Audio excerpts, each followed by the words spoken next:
خطيره المنتخب البرازيلي، صعبه جدا. ريكاردو كاكا، مش ممكن الهدف الاول فريق البرازيلي كاكا يسجل.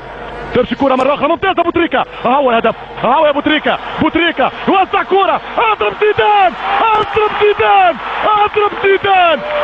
زيدان ولا أضرب على الطاولة بخبطة اليد. مدن هي كرة خطيرة، مش ممكن الهدف الثاني. لا هذه مش ممكن الهدف الثاني عن طريق فابيانو، عن طريق لويس فابيانو.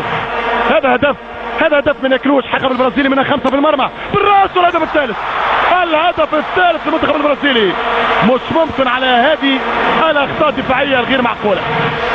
شوف الكره الراسيه، جوان التغطيه الدفاعيه مع شوقي للثانيه، بوتريكا للثالثه. اين الجزء الرابع؟ اين الجزئيه الخامسه؟ في كره ولا احلى. الله يا برازيل العرب، يتقدم بوتريكا، كره هدف ولا احلى. كره للثاني، سدد، جول.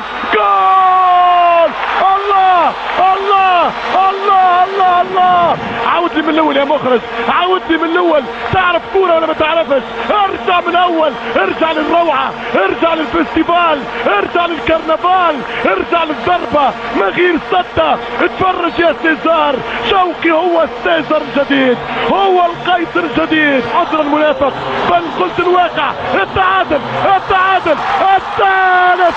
الله الثالث. زيدان، شوف الكورة مروحها، شوف الكورة محلاها، شوف عيد ولعها.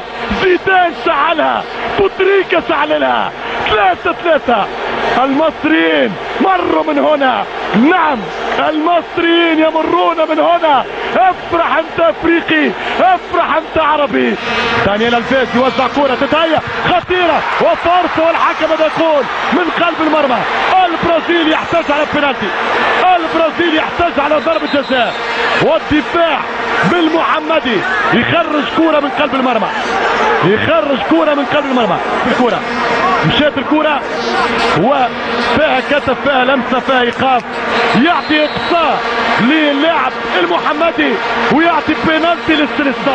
مصر تعطي درس السامبا، والرابع من كاكا رغم محاولة الحذر. ونعاود